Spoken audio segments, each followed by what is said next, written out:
Anupa, who fought stage 4 metastatic cancer at an early age of 24, dealt with this difficult situation with great courage and perseverance, and is still going on strong with a positive attitude and zeal. In this journey, with sheer grit and determination to ward off this rare challenge, she has emerged triumphant, and we can take inspiration from her. So here comes Anupa, sharing her journey of defeating cancer.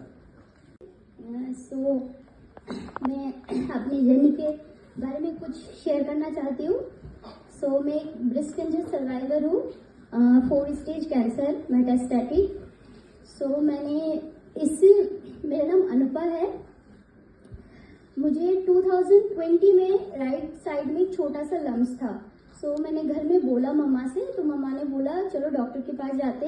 हम गए, but कुछ diagnose नहीं हुआ, जबकि biopsy test हुआ मेरा। एक छोटी सी सुई से उन्होंने बायोप्सी टेस्ट किया, बट कुछ डायग्नोज नहीं हुआ। आफ्टर 6 मंथ बाद जब वो फिर से थोड़ा सा साइज बड़ा हो गया, मैं फिर गई डॉक्टर के पास, बट डॉक्टर नहीं, फिर से डायग्नोज नहीं हुआ। बट आफ्टर 2 इयर्स बाद वो बहुत बड़ा हो गया साइज। मैं दोबारा गई डॉक्टर के पास। मैं राइट डॉक्टर के पास नहीं जा पाई, इस वजह से आज मैं 4 स्टेज कैंसर से सर्वाइव कर रही थी या हूँ।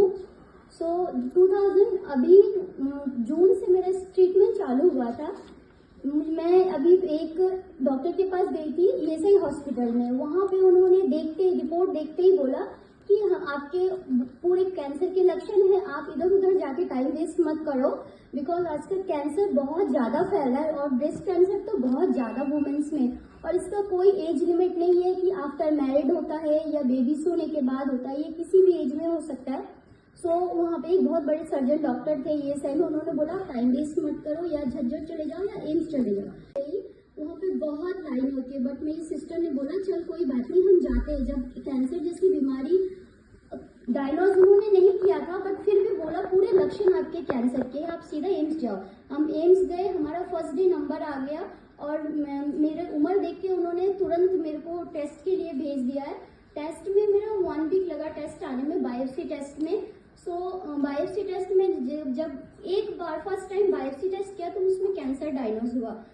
मैं क्राई बहुत ज़्यादा रोने लगी वहाँ पे, मेरी सिस्टर भी रोने लगी। जब मेरा पैट स्कैन आया आफ्टर 1 वीक बाद, उसमें 4 स्टेज कैंसर डायग्नोज हुआ। ऐसे मानो जैसे पैरों तले जमीन चली गई थी। और डॉक्टर ने ये भी बोल दिया था कि आप सिर्फ 5 से 6 मंथ सर्वाइव कर पाओगे। मेरी सिस्टर बहुत रोने लग गई।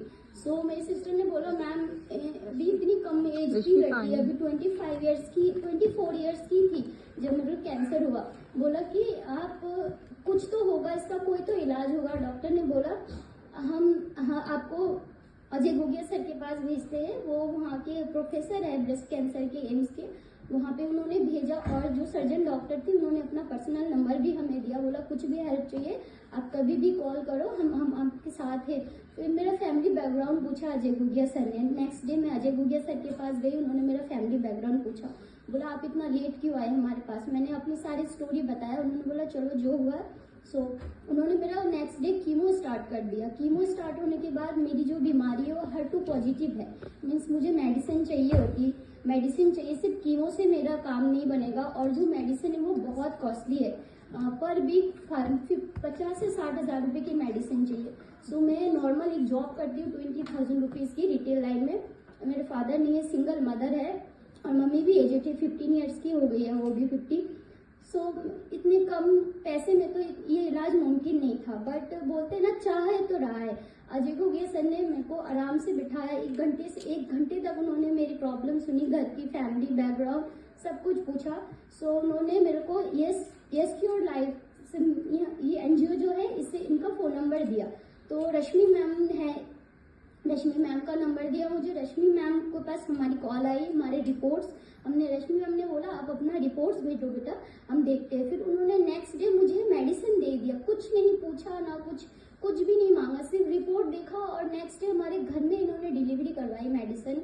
मैं बहुत थैंकफुल हूँ। मुझे कहीं से उम्मीद नहीं थी कि मैं इलाज कैसे कराऊँ, क्या कराऊँ, बट इन्होंने जितनी हेल्प करी है, लाइक हमने उम्मीद ही छोड़ दिया था कि हम इतने महंगे इलाज करा पाएंगे, अपना ट्रीटमेंट करा पाएंगे, बट मैंने उम्मीद नहीं छोड़ी और मुझे हेल्प मिली, हर जगह से हेल्प मिली। ऐसा कोई नहीं था, जहाँ जाती थी वहीं से मुझे हेल्प मिलना स्टार्ट हो गया।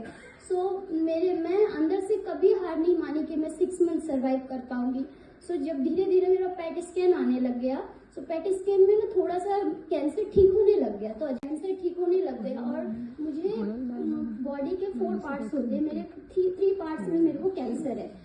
लंग्स में है, राइट ब्रेस्ट में है, अंडर आर्म्स में है और बोन की पूरी हड्डी में कैंसर है।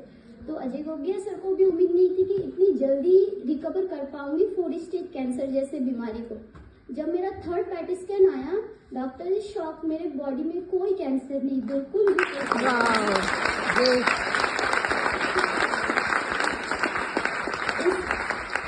मेरी इस पूरी जर्नी में मेरे घर वालों ने मेरा बहुत साथ दिया। मेरी सिस्टर है, हम 4 बहन में सबसे छोटी हूँ घर में। मेरी सिस्टर है, उन्होंने कभी मेरा साथ नहीं छोड़ा, हमेशा मुझे डॉक्टर के पास ले गई, ले आई। उनकी एक डॉटर भी है, वो भी पढ़ती है। जब धीरे धीरे मैं ठीक होने लग गई, मैं खुद ही हॉस्पिटल जाने लग गई, हर एक चीज मैं खुद ही करने लग गई। उससे मुझे अंदर बहुत ज्यादा स्ट्रांग फील होता था कि जब मैं खुद चीजें करने लग गई, हॉस्पिटल जाना, ओखला हॉस्पिटल जाना, एम्स जाना, बस कीमो के दिन मैं घर वालों को लेके आती हूँ। आज भी मेरा कीमो कंटिन्यू है, बस बाकी सारे काम मैं खुद करती हूँ। और मैंने कभी भी अपना खाना पीना नहीं छोड़ा। मुझे बहुत वॉमिटिंग होती थी कीमो के टाइम पे, ईचिंग होती थी पैर में, बहुत ज्यादा पेट लूज मोशन होता था, बट मैंने कभी भी खाना नहीं छोड़ा, कभी भी नहीं, क्योंकि मुझे पता था अगर मैं खाना छोड़ूंगी तो इस चीज को मैं फेस नहीं कर पाऊंगी। मुझे पता था मेरे घर में भी कोई नहीं है, अगर मैं खुद हार गई तो मेरे घर वाले भी हार जाएंगे। मैं रोती थी जब मुझे प्रॉब्लम होती थी, रात के 3-3 बजे तक मैं छत में टहलती थी, बट मेरी मम्मी भी मेरे साथ बैठी रहती थी। पर फिर मैं ठीक हो गई। 3 मंथ मुझे बहुत प्रॉब्लम होने लगी, बहुत ज्यादा।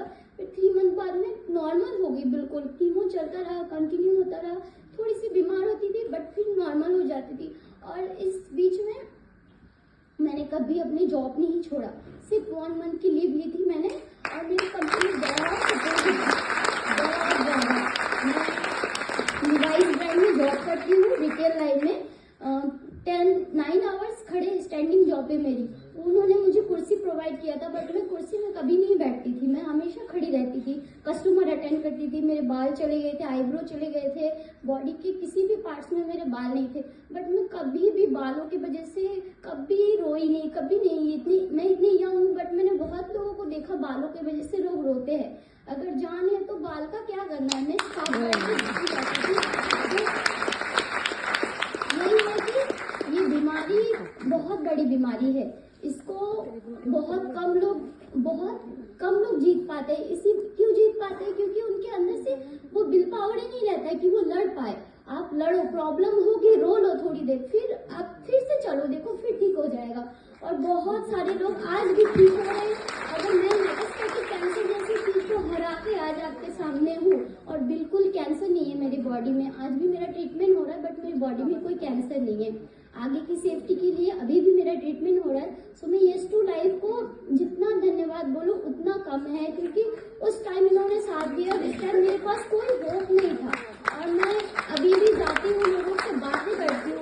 मैंने एक छोटा सा मैंने वो चैलेंज भी खोला है अपना यूट्यूब, उसमें मैं अपने सारे जर्नी के बारे में शेयर करती हूँ। उससे मुझे बहुत सारे लोग मुझे कॉल करते हैं, मुझसे कॉल करके पूछते हैं आप कैसे हो, क्या हो। मुझसे एज में बड़े फिर भी मेरे से पूछते हैं। मुझे बहुत अच्छा फील होता है कि मेरे वीडियो से कुछ लोगों को मोटिवेट होता है। और एक चीज, मेरी शादी होने वाली थी जस्ट 3 मंथ हुआ था मैं उनसे बात करने, अरेंज मैरिज है मेरी। 3 मंथ हुआ था, जस्ट कैंसर डायग्नोज हुआ, बट वो इतने अच्छे हैं, उन्होंने मेरा साथ कभी नहीं छोड़ा, आज भी वो साथ है। मैं 25 ईयर्स की हूँ, आज भी वो साथ है। वो आ नहीं पाए बिकॉज वो बेंगलोर में रिटेल लाइन में वो मैनेजर के पोस्ट पे जॉब करते हैं। वो बहुत अच्छे इंसान है।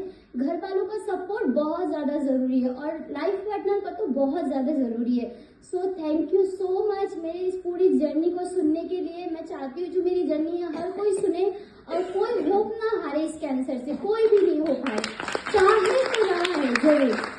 मैं अपनी लाइन बोलना चाहती हूँ, ये मत कहो खुदा से मेरी मुश्किलें